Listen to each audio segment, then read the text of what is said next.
Vous avez le sentiment de perdre du temps en débat stérile sur les réseaux sociaux? Bonjour, c'est Bertrand, votre coach web. Bienvenue dans ce nouvel épisode du podcast, épisode 450. Nous sommes lundi, c'est lundi. Bah oui, aujourd'hui vous avez de l'énergie, la grande forme, la grande patate. Certains d'entre vous reviennent de vacances, et puis voilà. Puis de toute façon, c'était pour d'autres un week-end long, et puis pour d'autres, c'était un week-end normal, et puis pour d'autres, c'était un week-end avec du soleil, pour d'autres avec de la pluie, avec du vent, avec du running, avec plein de choses.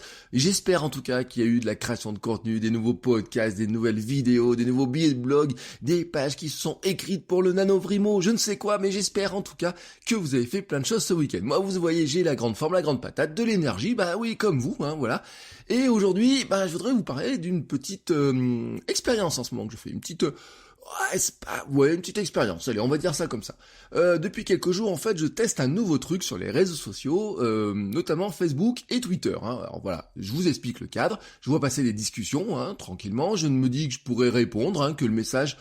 Alors souvent, vous voyez, ça peut être des trucs qui me disent ça m'étonne, ça m'énerve, tiens, j'ai un truc à apporter. Voilà, ce genre de petits messages comme ça. Parfois, je commence même à mettre un petit message, parfois je commence à retweeter avec un petit commentaire. Et puis, avant de publier, comme ça, ou alors des fois même dès le départ, mais souvent c'est avant de publier, je relis, bien entendu, comme toujours relire, voilà. Et puis, j'évalue un petit peu la thématique, et puis j'annule mon message. Et oui, je ne poste pas mon message, c'est-à-dire que j'ai pu passer des fois 1 ou 2 minutes à répondre à un message, des fois un petit peu moins, des fois un petit peu plus, mais en fait, je ne poste pas ma réponse. Et pourquoi je fais ça? Vous allez me dire, mais c'est d'une perte de temps incroyable. Et en fait, non, c'est un gain de temps. Oui, c'est un gain de temps. C'est ma nouvelle méthode pour éviter de perdre du temps dans un cratère temporel. Alors, l'expression n'est pas de moi, mais elle est des auteurs de la méthode, du livre, la méthode Make Time, ils appellent ça un cratère temporel. C'est quoi? Typiquement, c'est un truc qui vous prend pas longtemps au départ, mais qui d'un coup va gonfler, et c'est le cas des réseaux sociaux. Alors c'est quoi l'idée du cratère temporel? C'est que publier un message sur les réseaux sociaux en tant que tel, c'est pas prendre du temps, c'est pas long, voilà, vous pouvez faire un tweet en 10 secondes, mais en fait, ce qui va se passer, les conséquences vont vous prendre beaucoup de temps. Et pour moi, en fait, ça peut être un message ou ça peut être une réponse. Alors, en tant que tel, je le redis, vous vous dites, comme ça, oui, ça me prend pas longtemps de faire un tweet. Et oui, mais qu'est-ce qui va se passer derrière? Vous allez voir s'il y a des gens qui vous répondent, il y a des gens qui vont regarder s'il a été retweeté, vous pouvez regarder les stats. Alors sur Instagram, c'est encore pire. Vous pouvez regarder enfin si ça crée de la discussion. Si la discussion, ça va engendrer peut-être une réponse de votre part, et puis notre réponse d'autres personnes, et puis d'autres réponses, etc. Et puis comme ça, le temps de prendre du temps, ça prend de lire, de répondre à nouveau, des fois partir dans des discussions, et puis des fois ce sont des discussions qui peuvent s'étaler non pas juste sur un petit moment de 5, 10 minutes, 15 minutes, parce que il y en a quelqu'un qui va remettre une réponse d'1 heure plus tard, 2 heures plus tard, peut-être même le lendemain des fois. Bref, un petit message court peut provoquer des heures perdues. Et quand nous sommes à l'origine du message, à la limite, je me dis, moi, ça fait partie du jeu, vous voyez. C'est ce que je dis à tout le monde, si vous voulez exister sur les réseaux sociaux, sur n'importe quel réseau social, vous êtes obligé de publier.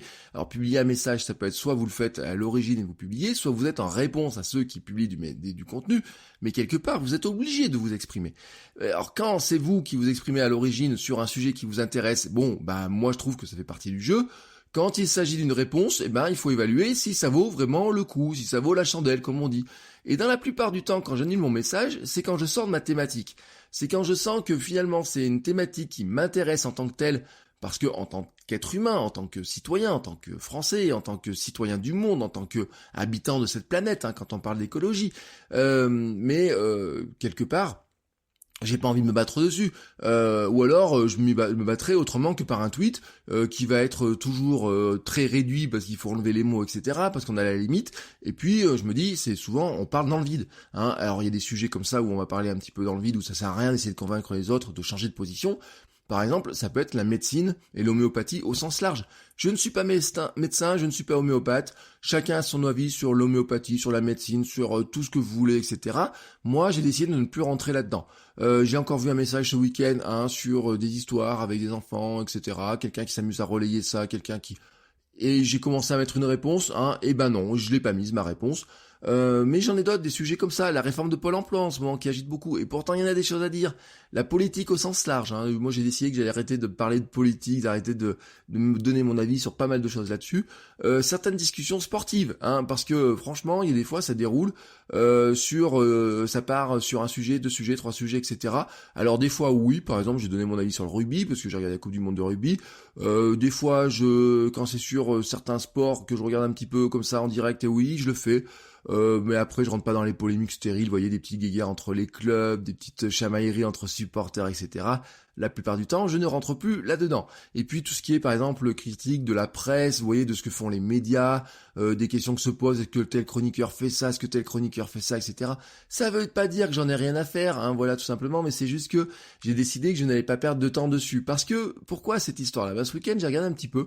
Ça représente environ 10 messages sur mon week-end, hein, on va dire, voilà, à peu près entre le week-end, on va dire, hein, à partir de vendredi soir, vous voyez, samedi, dimanche, ça représente environ 10 messages. Si chaque réponse crée un cratère environ d'1 heure, à chaque fois en moyenne, vous voyez, le temps d'un coup, hein, que j'ai gagné finalement à effacer ma réponse, c'est-à-dire de dire, finalement j'ai mis quoi? À chaque fois je mettais 1-2 minutes pour évaluer ce que je pouvais répondre, et finalement, j'ai perdu entre 10-15 minutes à essayer de répondre, et puis finalement à me dire je ne réponds pas, mais si j'avais répondu, peut-être que j'aurais perdu 1 heure à chaque fois avec le cratère temporel qui s'en serait suivi.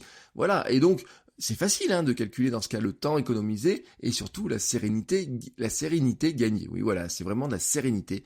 Bien entendu, il y a des fois où j'accepte le cratère temporel potentiel, c'est quand ça reste dans ma thématique, quand je peux apporter la meilleure réponse possible, c'est le jeu des réseaux sociaux. C'est-à-dire que les réseaux sociaux, si vous ne répondez jamais, si vous n'apportez jamais votre contribution, vous n'existez pas, je le redis, hein, c'est vraiment le truc qui est le plus important.